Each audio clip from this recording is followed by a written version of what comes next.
ओम नमः शिवाय। ओम त्र्यंबकं यजामहे सुगंधिं पुष्टिवर्धनम् उर्वारुकमिव बन्धनान् मृत्योर्मोक्षयमामृतात्। ब्रह्मा मुरारी त्रिपुरान्तकारी भानु शशि भूमिसूतो बुधश्च गुरुश्च शुक्रः शनि राहु केतवः सर्वे ग्रह शांतिकरा भवन्तु। हर हर महादेव। दोस्तों, आज मैं आपके लिए लेकर आई हूँ नवग्रह की कथा, उनका महत्व और पूजा विधि। अगर आपको इसकी पूरी जानकारी चाहिए और इस कथा का पूरा फल प्राप्त करना है तो इस वीडियो के अंत तक बने रहें। दोस्तों, भारतीय ज्योतिष में 9 ग्रहों का बहुत महत्व है। इन 9 ग्रहों को मानव जीवन के प्रमुख प्रभावक माना जाता है। इनकी चाल और स्थिति हमारे भाग्य, व्यक्तित्व और जीवन की घटनाओं को आकार देती है। 9 ग्रहों की पूजा से शुभ फल मिलते हैं, जीवन में सुख शांति आती है, हमारी मनोकामनाएं पूरी होती है, नकारात्मक ऊर्जा दूर होती है, व्यापार, करियर और अन्य क्षेत्रों में सफलता मिलती है, आध्यात्मिक विकास होता है और मानसिक शांति मिलती है। तो आइए वीडियो की शुरुआत करते हैं। दोस्तों, 9 ग्रह केवल ग्रह नहीं है, बल्कि ब्रह्मांड के भीतर सटीक कंपन है जो हमारे दिमाग और शरीर के विशिष्ट घटकों को प्रभावित करते हैं। ज्योतिष शास्त्रों के अनुसार 9 ग्रह सूर्य, चंद्र, मंगल, बुध, गुरु, शुक्र, शनि, राहु और केतु मानव जीवन के विभिन्न पहलुओं पर प्रमुख प्रभाव डालते हैं। प्रत्येक ग्रह की अपनी विशिष्ट ऊर्जा और गुण होते हैं जो व्यक्तियों के स्वभाव, कर्म, भाग्य और जीवन पथ को प्रभावित करते हैं। सूर्य आत्मा और जीवन शक्ति। सूर्य, जो कि सभी ग्रहों का राजा माने जाते हैं, व्यक्तित्व, आत्मा और शारीरिक क्षमता को प्रभावित करते हैं। चंद्र मन और भावनाओं का प्रतिनिधित्व करते हैं। यह व्यक्तिगत भावनात्मक स्थिरता और आंतरिक शांति को नियंत्रित करते हैं। मंगल ऊर्जा, युद्ध, कौशल और साहस के कारक हैं, जो व्यक्ति की लड़ाई और संघर्ष की क्षमता को दर्शाता है। बुध बुद्धिमत्ता, संचार, कौशल और तार्किक शक्ति को प्रभावित करते हैं, जो व्यक्ति के सीखने और ज्ञान की क्षमता को निर्धारित करता है। गुरु ज्ञान, धर्म और समृद्धि का प्रतीक है। यह व्यक्ति के नैतिक मूल्यों और धार्मिकता को दर्शाते हैं। शुक्र प्रेम, सौहार्द, सौंदर्य और भौतिक सुखों के कारक हैं, जो व्यक्तिगत संबंधों और कलात्मक प्रवृत्तियों को प्रभावित करते हैं। शनि कर्म, अनुशासन और समय का प्रतीक है, जो व्यक्ति के जीवन में चुनौतियों और शिक्षा को दर्शाता है। राहु और केतु कार्मिक प्रभावों और अचानक परिवर्तनों के कारक हैं, जो व्यक्ति के जीवन में अप्रत्याशित घटनाओं और आध्यात्मिक विकास को नियंत्रित करते हैं। एक पौराणिक कथा के अनुसार एक समय की बात है, किसी गांव में एक भाई बहन रहते थे। बहन की शादी हो चुकी थी। एक दिन भाई अपनी बहन से मिलने के लिए उसके ससुराल जा रहा था। रास्ते में भाई को एक सांप मिला और बोला, मैं तुझे डसूंगा। भाई बोला, हे नाग देवता, मैंने ऐसा कौन सा अपराध किया है जो आप मुझे डसेंगे? मैं अपनी माँ बाप का एक ही पुत्र हूँ, बहन का एक ही भाई हूँ। मेरी पत्नी और मेरे बच्चे घर पर मेरा इंतजार कर रहे हैं।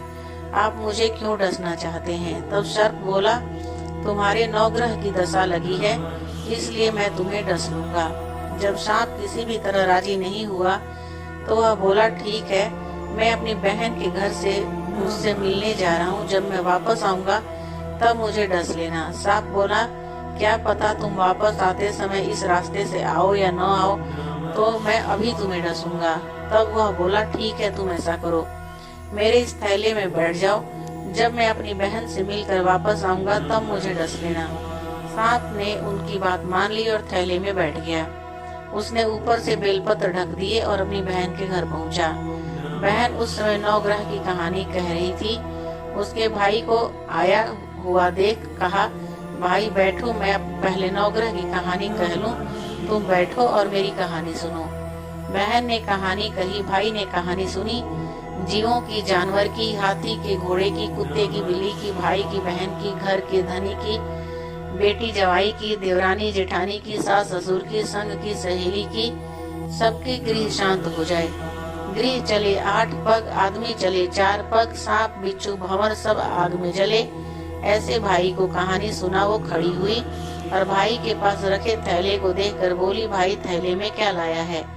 इससे पहले कि भाई कुछ कहता उसने वो थैला उठाया और अंदर ले गई। थैला खोलकर देखा तो बील पत्र, केले और संतरे बन गए और सांप एक चमचमाता हुआ हार बन गया। जब हार पहनकर वो बाहर आई तो बहन के गले में चमचमाता हार देखकर भाई बोला, बहन इतना कीमती हार तुम कहाँ से लाई? बहन बोली, भाई तू ही तो लाया है मेरे लिए। थैले में केले और संतरे के साथ हार भी था। भाई हैरान रह गया और बोला, बहन उसमें हार नहीं बल्कि मेरी मौत का सामान था। और ये कहकर उसने अपनी बहन को सारी बात बताई और वो ला, ये तेरे नवग्रह की कहानी का प्रभाव है जो सांप हार बन गया। यह सब तेरे ही भाग्य से हुआ है। तेरे कारण मेरे प्राण बचे हैं। तेरे भाग्य से सांप हार बन गया है। अब यह हार तू ही रख ले। कुछ समय बाद जब भाई चलने लगा तो बहन बोली, भाई तेरे नवग्रह की दशा लगी है। तू घर जाकर भाभी से कहना कि वो नवग्रह की कहानी कहे। ऐसा कहकर उसने अपने भाई को विदा किया। वो अपने घर पहुंचा और जाकर अपनी पत्नी से बोला, हमारे नवग्रह की दशा लगी है। हम नवग्रह की कहानी रोज कहेंगे। मैं कहूँगा और तुम सुनना, तुम कहोगी और मैं सुनूंगा। फिर बोला, चलो जाओ एक लोटा जल भर के लाओ, साथ में चावल और चीनी के दाने भी ले आओ। उसकी पत्नी सारी सामग्री ले आई। कहानी कही, जीव की, जनावत की, हाथी की, घोड़े की, कुत्ते की, बिल्ली की, देवरानी जेठानी की, सास ससुर की, घर के धनी की, बेटी जवाई की, भाई बहन की, सबके नवग्रह शांत हो जाए। गृह चले 8 पग, आदमी चले 4 पग, सांप बिच्छू भंवर सब आग में जल जाइयो।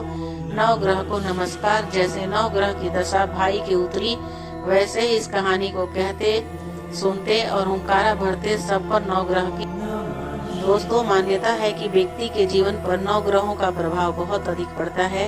ये नवग्रह ही व्यक्ति के जीवन में घटने वाली महत्वपूर्ण घटनाओं के लिए जिम्मेदार होते हैं। ज्योतिष शास्त्र के अनुसार जातक की जन्म कुंडली उनका भविष्य दर्पण होती है।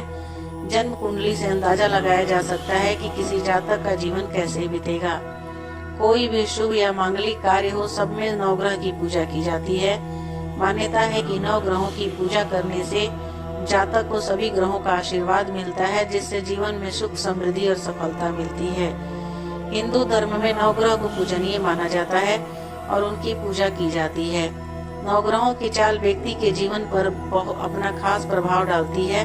सूर्य, चंद्रमा, मंगल, बुध, बृहस्पति, शुक्र, शनि, राहु और केतु को नवग्रह माना जाता है। ज्योतिष शास्त्र में माना जाता है कि ग्रहों की स्थिति का प्रभाव व्यक्ति के जीवन, भाग्य और कार्यों पर पड़ता है। अगर ग्रह नक्षत्र शुभ स्थिति में हो तो जातक के जीवन में खुशहाली और समृद्धि आती है। लेकिन वहीं अगर ग्रह ये अशुभ स्थिति में है तो व्यक्ति को जीवन में अनेकों कष्टों और परेशानियों का सामना करना पड़ता है। नवग्रहों की पूजा शुभ फल प्राप्त करने, जीवन में सुख शांति लाने और मनोकामनाओं की पूर्ति करने के लिए की जाती है। नवग्रह की पूजा से नकारात्मकता दूर होती है और सकारात्मक ऊर्जा का संचार होता है। यदि किसी व्यक्ति की कुंडली में कोई ग्रह अशुभ स्थिति में है तो नवग्रह पूजा से उस ग्रह को शांत किया जा सकता है। नवग्रह की पूजा व्यक्ति को ग्रहों की अशुभ प्रभाव के कारण मिलने वाले विभिन्न प्रकार के संकटों से बचाती है और सुरक्षा प्रदान करती है। नवग्रहों की पूजा व्यापार, करियर और अन्य क्षेत्रों में सफलता प्राप्त करने में मदद करती है। नवग्रह की पूजा से जातक का आध्यात्मिक विकास भी होता है। नवग्रह की पूजा से मानसिक शांति मिलती है। यह पूजा मन को शांत और स्थिर बनाती है। ज्योतिष शास्त्र के अनुसार किसी भी शुभ कार्य को शुरू करने से पहले नवग्रह पूजा करने से कार्य सफल होता है। नवग्रह पूजा करने के माध्यम से जातक को देवताओं का आशीर्वाद प्राप्त होता है। नवग्रह पूजा से ग्रहों का संतुलन बना रहता है और जीवन में सुख समृद्धि आती है।